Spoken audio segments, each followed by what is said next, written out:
Costing topic 2। Costing को करने से पहले या समझने से पहले आपको इससे रिलेटेड कुछ चीज़ों का पता होना बहुत ज़्यादा ज़रूरी होता है। कॉस्टिंग डिपेंड करती है कंजम्पशन टॉपिक के ऊपर। अब ये कंजम्पशन क्या होता है? कंजम्पशन होता है किसी भी चीज़ की यूज़ के किसी भी प्रोडक्ट को बनाने के लिए हमें किस चीज़ की कितनी ज़रूरत पड़ेगी, यानी उसकी कंजम्पशन कितनी होगी। अगर हम अपैरल की बात करते हैं और अपैरल में हम डेनिम बॉटम की बात करते हैं तो डेनिम बॉटम के अंदर आपकी फैब्रिक कंजम्पशन कितनी आ रही है और एसेसरी कंजम्पशन कितनी आ रही है। फैब्रिक कंजम्पशन मीन्स यानी आपका डेनिम बॉटम के अंदर कितना डेनिम फैब्रिक यूज़ हो रहा है, इसको फैब्रिक कंजम्पशन कहा जाता है। और एसेसरी कंजम्पशन होती है आपकी कि उस डेनिम बॉटम के अंदर कितनी एसेसरीज़ यूज़ हो रही हैं पर प्रोडक्ट। एसेसरीज़ में क्या क्या चीज़ आ जाती है डेनिम बॉटम की? अगर बात करें, आपकी जिप आ जाती है, snaps, buttons, leather patch, main label, size label, instruction label, आपका पॉली बैग्स, आपका ले कार्ड, मेन कार्ड और कार्टन। और इससे रिलेटेड और भी कोई अगर ख़ास पर्टिकुलर कोई आपको डिटेल दी हुई है, बायर ने कुछ स्टैंडर्ड पैकिंग स्टैंडर्ड दिया हुआ है, तो उसके हिसाब से आपने उस एसेसरी को फॉलो करना है। अच्छा, अब ये सब चीज़ें जो होती हैं बायर आपको पीओ के अंदर दे देता है। पीओ क्या होता है? Purchase order. परचेज़ ऑर्डर जो होता है वो आपको बायर भेजता है कि इतनी क्वांटिटी में मुझे ये प्रोडक्ट चाहिए। अगर हम डेनिम बॉटम की बात करें तो वो आपको साइज़ की डिटेल दे देता है कि कितने साइज़ेस चाहिए उसे, और पर साइज़ कितने कलर चाहिए वो आपको रेशियो भी उसका बता देता है।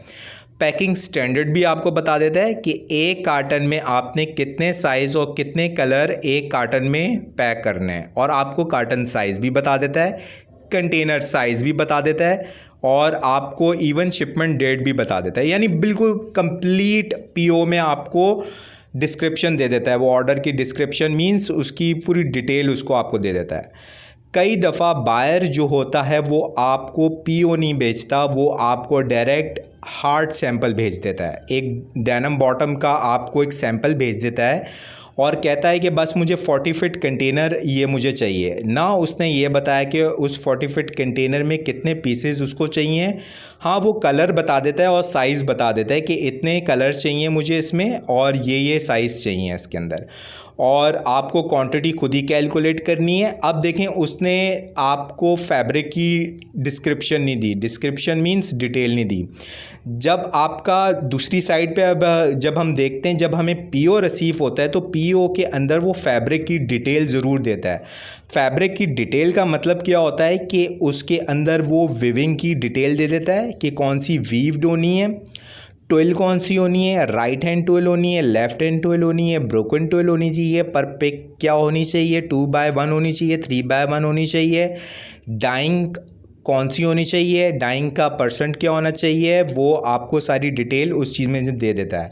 पैकिंग स्टैंडर्ड बता। इवन आप अगर किसी ब्रांड की बात करें, लिवॉइस, H&M एक्सेट्रा, इनकी अगर बात करें, ये बायर्स जो होते हैं ये जो एसेसरीज़ अपने प्रोडक्ट में यूज़ करते हैं या करवाते हैं अपने वेंडर से, उनको पहले से इंस्ट्रक्शन दे देते हैं कि वो YKK के प्रोडक्ट को यूज़ करें। YKK एक renowned international manufacturing accessories company है जो कि आपकी जिप, स्नैप्स, बटन्स ये चीज़ें बनाती हैं। तो ये रिकमेंडेड वो पहले से ही कर देते हैं कि आप इन्हीं के प्रोडक्ट यूज़ करें। तो चूँकि आपके पास आया है वो एक हार्ड सैंपल और कोई उसने डिस्क्रिप्शन नहीं दी, तो आपको इन एसेसरीज़ की पहचान भी होनी चाहिए कि इसके अंदर जो सैंपल मुझे इसने डेनिम बॉटम का भेजा है वो उसके जो जिप, स्नैप्स, बटन जो यूज़ हुए क्या ये YKK के हैं, वो आपको कैसे, वो आपको पहचान होनी चाहिए।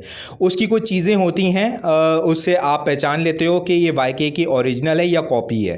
तो आपको फिर जब हार्ड सैंपल भेजा हुआ जो उसने, उसके अंदर उसने फैब्रिक की डिटेल भी नहीं दी हुई। पीओ में दी थी, वो किसी और बायर ने पीओ में तो सब चीज़ें दी हुई हैं, मगर इस बायर ने पीओ नहीं भेजा, डायरेक्ट सैंपल भेजा हुआ है इसने। तो आपको उस डेनिम फैब्रिक की कंस्ट्रक्शन पता लगानी है, यार्न काउंट पता कराना है, ट्विल पता करनी है, पिक पता करनी है, सब चीज़ें। वो आपका R&D डिपार्टमेंट आपको उसके अंदर आपकी हेल्प करता है। वो उसका काम ही यही होता है कि वो फैब्रिक की डिटेल आपको दे अगर कुछ इस तरह का ऑर्डर आपको या इंक्वायरी आपको रिसीव होती है।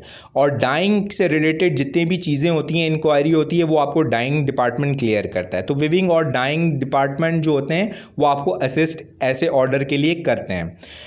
और इसके अलावा आपको जब उसने बोला 40 फीट कंटेनर चाहिए, अब उसने क्वांटिटी ऑफ बॉटम नहीं बताया कि कितने डेनिम बॉटम उसको पीसेस चाहिए, पीसेस नहीं बताया।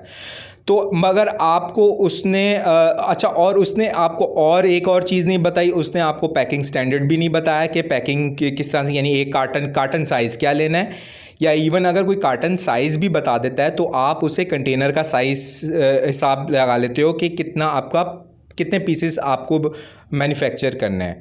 तो वो किस तरह से करते हैं वो एक डिफरेंट टॉपिक है कि CBM से आप किस तरह से कैलकुलेट करते हो, किस तरह से आप क्वांटिटी कैलकुलेट करते हो, वो एक डिफरेंट टॉपिक है। तो ये कुछ इस तरह की चीज़ें थी कि आपके दो तरह के ऑर्डर आते हैं, एक आता है आपका PO के थ्रू और एक आता है आपके कई दफ़ा बायर आपको हार्ड सैंपल ही भेज देता है।